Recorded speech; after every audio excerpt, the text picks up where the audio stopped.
जय हिंद साथियों, मैं शिव बाबू और आप देख रहे हैं अपना यूट्यूब चैनल टाइम स्टे। जी हाँ दोस्तों, आज मैं बताने वाला हूँ कि संख्या पद्धति नंबर सिस्टम से कुछ प्रारंभिक तथ्य हैं जिसको हम आसानी से समझेंगे। जैसे पहला नंबर आता है प्राकृतिक संख्याएं। प्राकृतिक संख्याएं किसे कहते हैं, क्या होती हैं, इसके बारे में जानकारी लेंगे। पूर्ण संख्या को होल नंबर्स बोलते हैं। ये क्या होती हैं, इसके बारे में जानकारी हम आप लोग लेंगे। पूर्णांक संख्या को बोलते हैं इंटीजर नंबर्स। सम संख्या के बारे में जानकारी लेंगे। विषम संख्याएं ओड नंबर्स को बोलते हैं, इसके बारे में जानकारी लेंगे।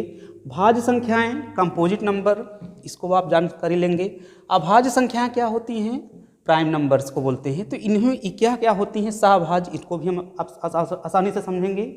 तो जी हाँ दोस्तों, एक एक के बारे में हम आसानी से समझते हैं। उसके बाद जितनी भी परिमेय संख्याएं, अपरिमेय संख्याएं, वास्तविक संख्याएं, काल्पनिक संख्याएं, इसको मैं अगले वीडियो में देखेंगे। तो ठीक है, तो देखते हैं। सबसे पहले मैं प्राकृतिक संख्याएं के बारे में बताता हूँ। देखते हैं प्राकृतिक संख्याएं किसे कहते हैं। प्राकृतिक संख्याएं उसे कहते हैं जो गणना में उपयोग की जाती हैं। गणना में उपयोग की जाने वाली संख्याओं को प्राकृतिक संख्याएं कहते हैं। अब आप लोग जानते हैं कि जैसे क्या होता है, इसको धनात्मक संख्याएं भी कहते हैं। इसको क्या कहते हैं भैया, धनात्मक संख्या कहते हैं। जैसे एग्जाम्पल के तौर पर आप समझें, जैसे एक होती है, ये गणना में उपयोग कर सकते हैं। 1 2 3 4 ये गणना में उपयोग की जाती हैं। 1 2 3 4 5 6 7 8 9 10 ... अनंत तक संख्याएं ये आती हैं। तो प्राकृतिक संख्याएं कौन होती हैं, 1 से लेकर के अनंत तक, और अनंत से कभी ख़त्म भी नहीं होता है। तो समझ सकते हैं कि सब इसमें कुछ नोट मैं बनाऊंगा, नोट आप लोग लिखेंगे भी। तो इसमें देता है कि सबसे नंबर 1 पॉइंट, सबसे छोटी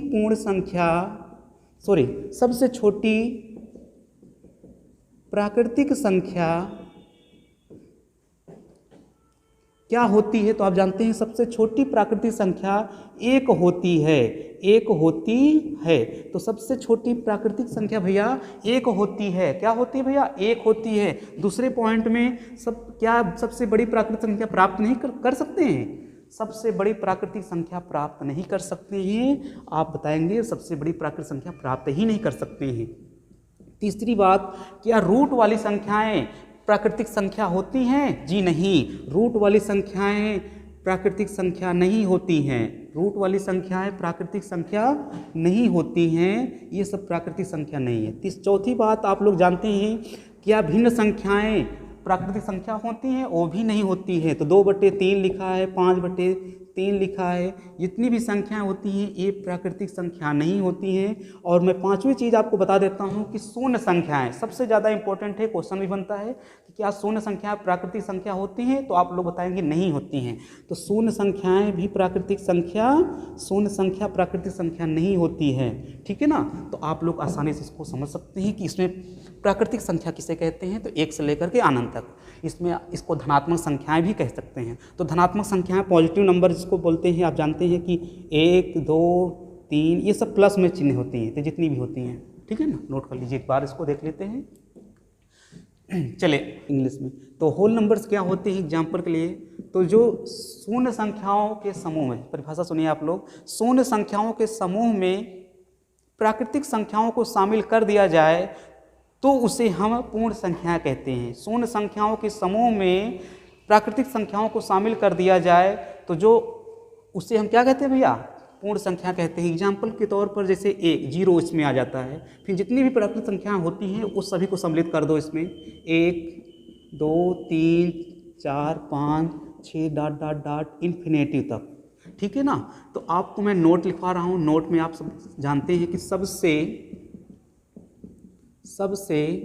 छोटी पूर्ण संख्या क्या होती है भैया, सबसे छोटी पूर्ण संख्या 0 होती है, यानी 0 होती है। क्या होती है, सबसे छोटी पूर्ण संख्या 0 होती है। क्या इसमें पॉइंट नंबर 1 था। दूसरे पॉइंट में क्या सबसे बड़ी पूर्ण संख्या प्राप्त कर सकते हैं? सबसे बड़ी पूर्ण संख्या हम प्राप्त नहीं कर सकते हैं, अनंत लगा है, इसलिए हम प्राप्त नहीं कर पाएंगे। तीसरी बात मैं आपको बता देता हूं कि क्या रूट वाली संख्याएं प्राकृतिक संख्या होती हैं, पूर्ण संख्या होती हैं? वो भी नहीं होती भैया, पूर्ण संख्याएं रूट में नहीं होती हैं। अगला मैं बता देता हूँ चौथी बात, क्या भिन्न संख्याएं पूर्ण संख्या होती हैं, वो भी नहीं होती हैं। पांचवी चीज़ आप जानते हैं कि सब इसमें जितने भी ऋणात्मक हैं वो भी ऋणात्मक संख्याएं पूर्ण संख्या नहीं होती हैं।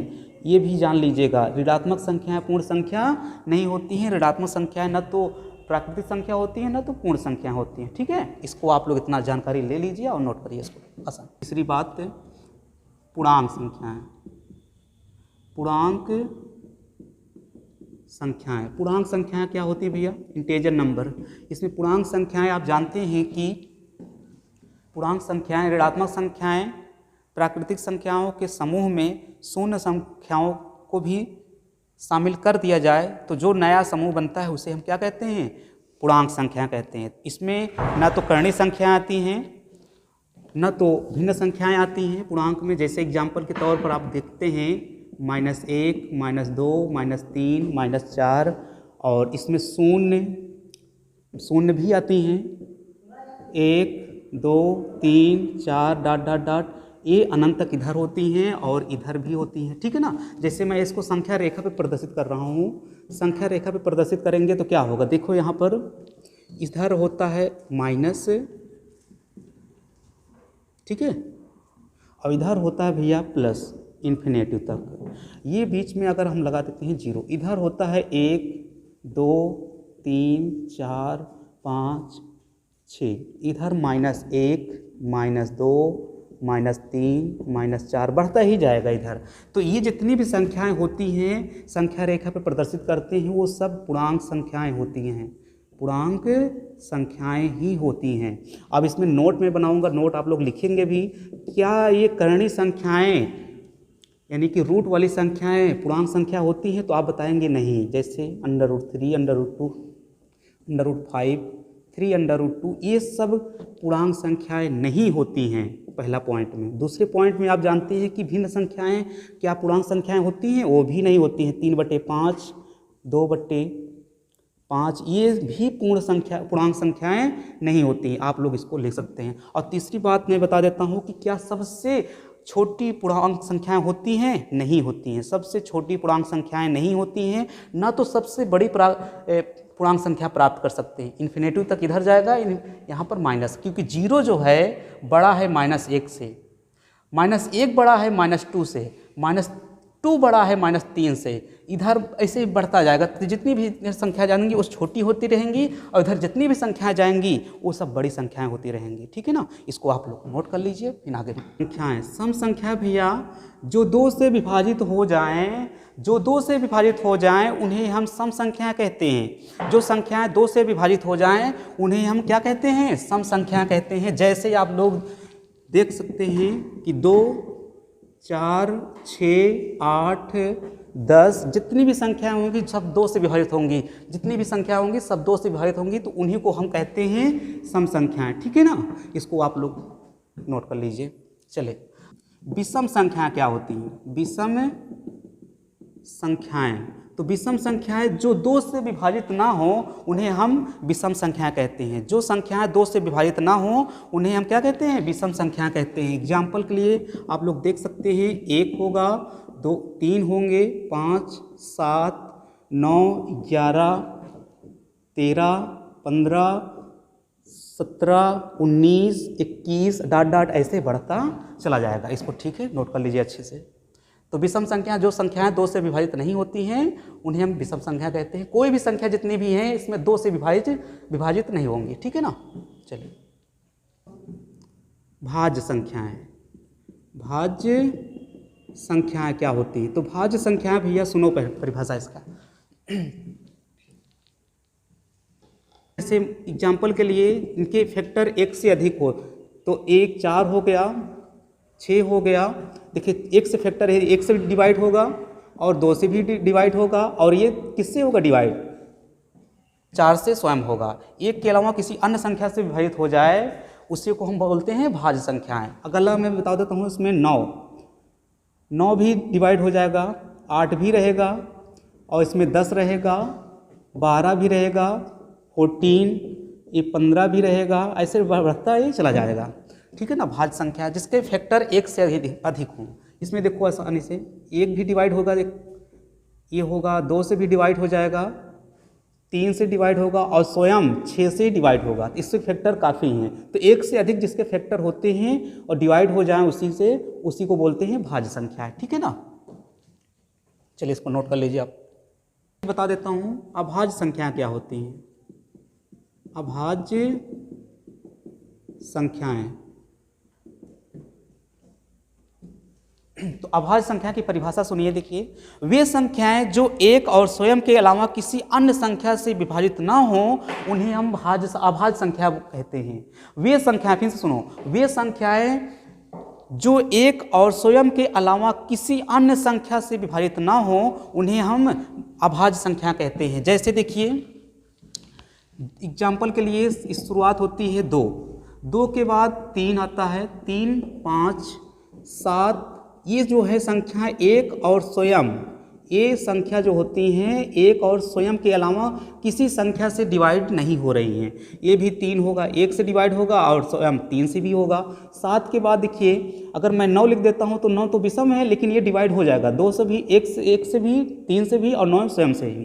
तो मैं इसमें होगा 11 होगा, 13 होगा, 13 के बाद भैया आता है 17 किसी से नहीं, केवल स्वयं से और 1 से। 17 के बाद आता है 23, 23 के बाद आता है आपका 29, 29 के बाद 31, ऐसे ऐसे बढ़ता चला जाएगा। ठीक है ना। अब इसमें आप लोग थोड़ा सा नोट बनाएंगे, नोट लिखेंगे। सबसे छोटी अभाज्य संख्या, सबसे छोटी अभाज्य संख्या 2 होती है। क्या होती है भैया? सबसे छोटी अभाज्य संख्या 2 होती है। पहला पॉइंट में 2 एकमात्र ऐसी संख्या है जो सम और